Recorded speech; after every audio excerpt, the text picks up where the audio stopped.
Alright, so I saw this comment on one of my videos, my Yamato Kaido analysis, and I thought it was funny, so I was like, you know what? Here, we'll just do the analysis for this because, of course, a lot of people know what happens. Of course, it's the decimation, but there's some details that I can highlight that maybe you might have missed, or if you're curious about the fight, if you haven't seen it yet. Whatever the case, but we'll comb through it. We'll round out the egghead analysis with this video. One point of emphasis I want to make, though, is how threatening Shanks truly is to Luffy getting the One Piece, and how he is truly the opposite of Blackbeard.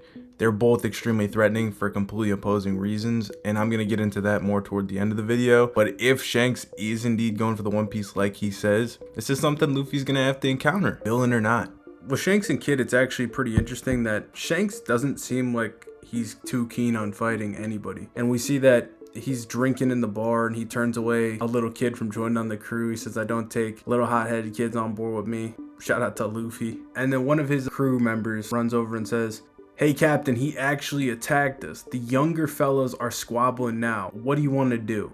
This is bound to turn into a fight." Shanks finishes his drink, same kind of drink, his sake that he was drinking with Whitebeard. Says, "Can't tell if his timing is the best or the worst, just when we were about to set sail too. Think I spent a bit too much time talking, but you can't blame us for wanting to catch up when old friends who thought each other dead are reunited." That seems to be talking about Dory and Broggy, and obviously they're in the next panel. We then see Ben Beckman say, "Our enemy must be furious." And this is where Lucky Roo says something interesting. He says, "That's rich coming from you, Beck. Who do you think he's mad at?" This strongly implies that Ben Beckman's the one that took Kid's arm. I think that's a little bit weird because Ben Beckman should always be with Shanks, especially considering he's, the vice captain. I don't even know if they couldn't get an audience with Shanks. As Kid says, they didn't even make it to Shanks. I don't know how they would have made it to Ben Beckman either.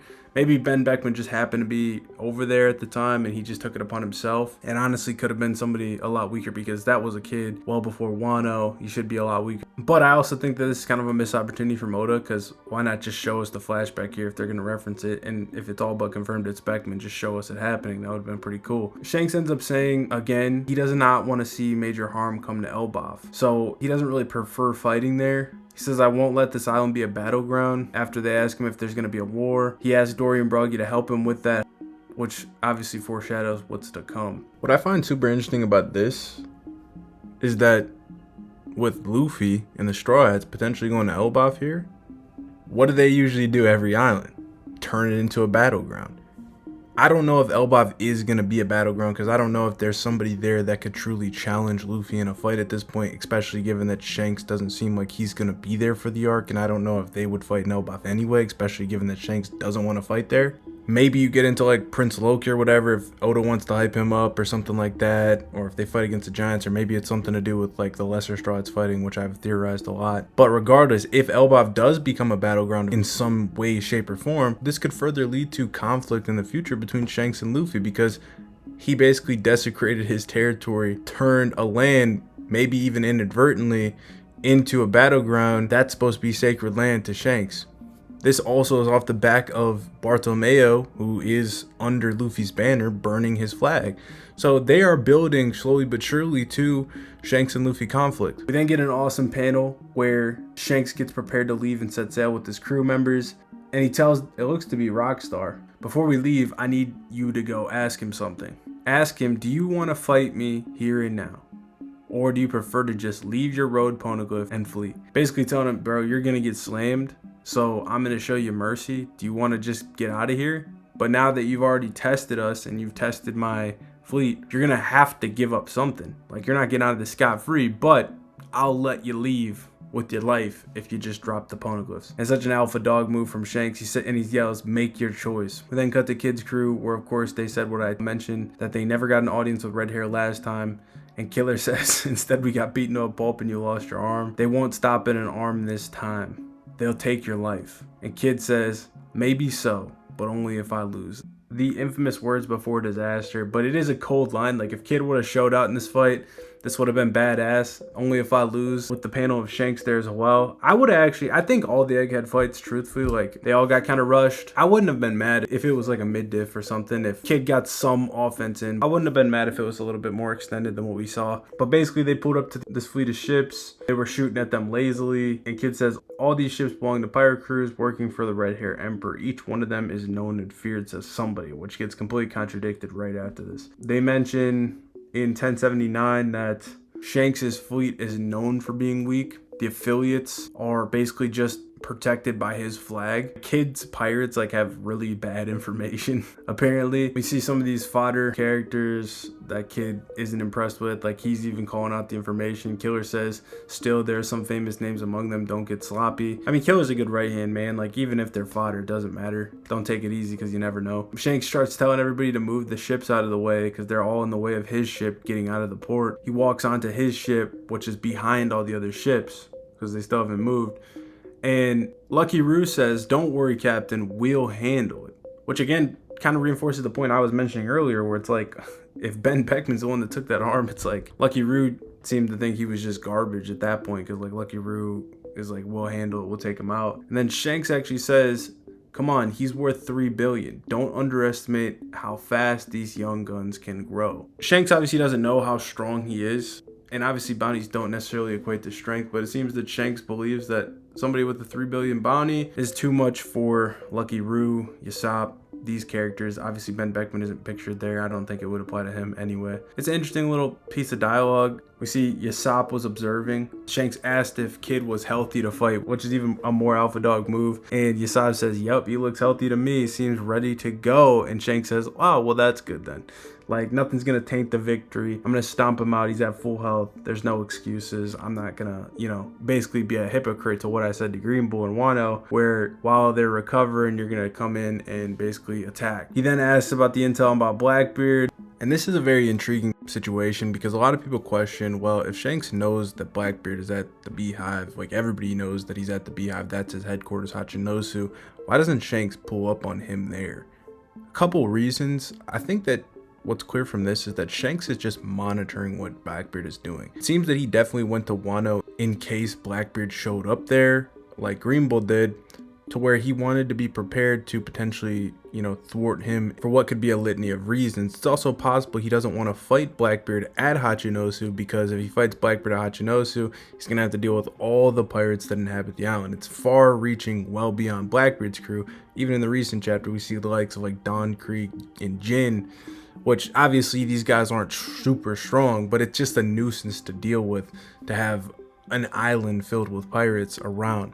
So maybe that's the case. But I honestly think that Shanks is going into this as a tactician. As you see as we further go into things, he's very thorough. So he's gathering the information, monitoring what Blackbeard's doing, and waiting for a prime opportunity to eliminate him and strike.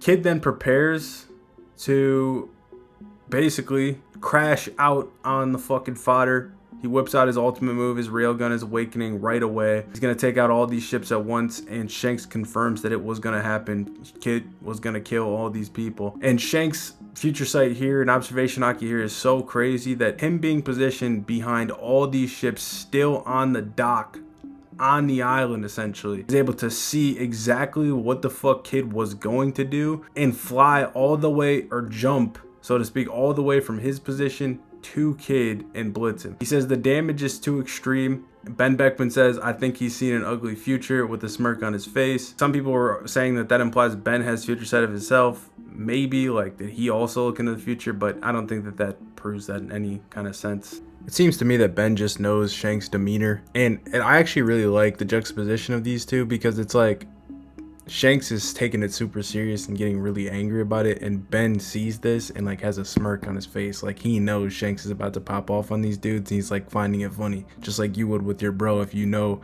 your bro gets mad at something, you see that trigger happen, you're like, it's time, it's about to take them to school type shit. Shanks says, I knew it. He gets visibly pissed off, and like I said, jumps from his position into the air and hits divine departure, where Shanks seemingly just emerges out of nowhere from behind all these ships. Kid is completely taken aback. He is caught off guard by this, and he's in a very precarious position because he has the railgun already out.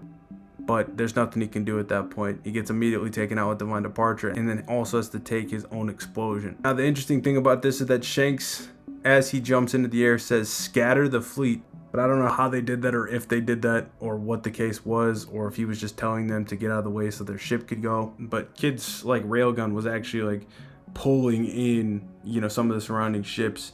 Shanks starts freaking out. He yells at Dorian Broggy to assume the position for what's to come at the end of this.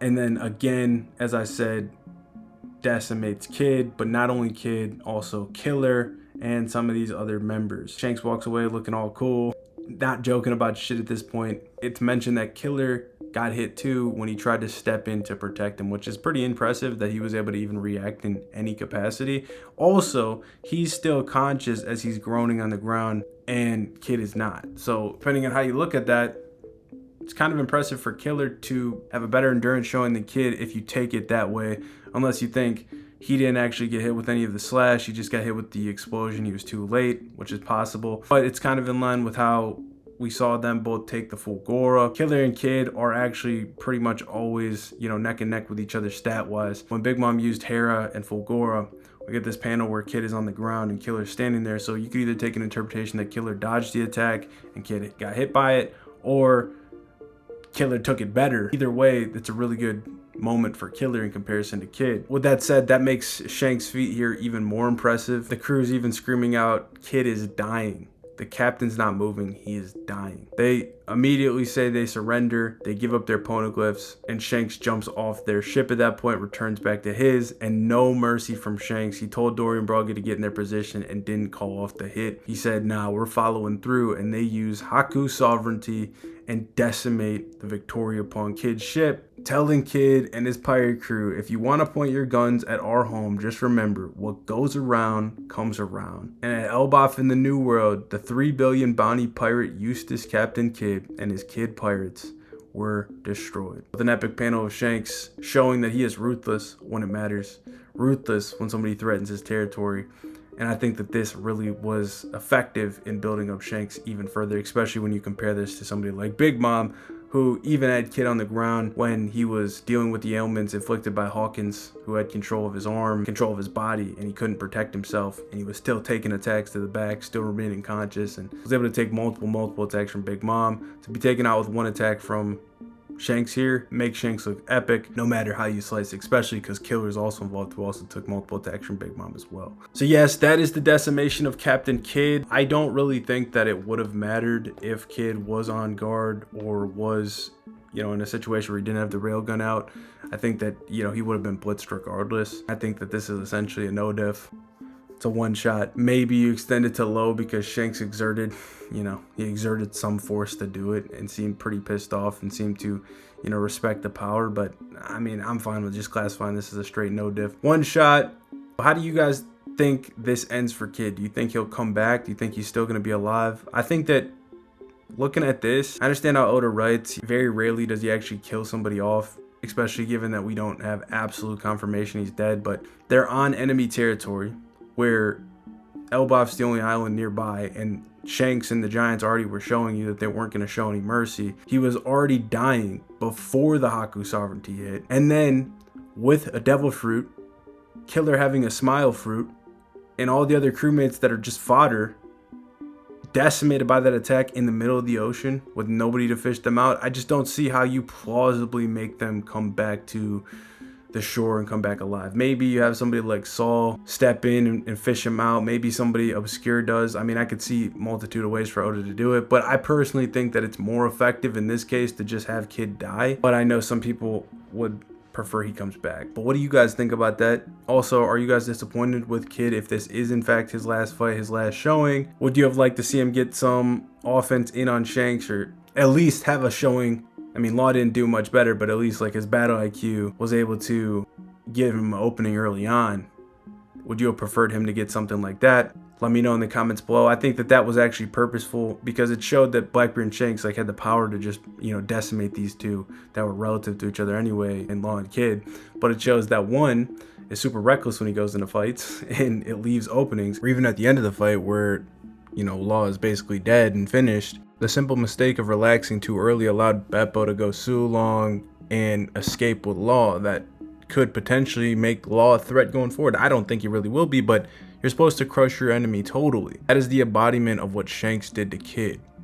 Thoroughly destroyed him, made sure he was dispatched of, had the giants at overkill. It just shows the differences between the two. So I really like that dichotomy. It really sets the stage for Shanks and Blackbeard in the future. And I think if Kid's death is for a purpose that serves the show, that Shanks isn't gonna let anybody get away. There's not gonna be any loose ends when you fight with Shanks, and he's serious. I think it's worthwhile to do, especially because now if Law goes and plays an important factor in the future, we can look back at these two interactions and say who killed their opponent and who let him get away. And if Shanks is going to be an antagonist to Luffy in the future, not necessarily a villain, but an antagonist, as Luffy himself even said in Punk Hazard, he wanted to fight Shanks last of all the emperors. He wants to fight him. This precedent will really reinforce the threat that is Shanks. The one that we didn't see coming.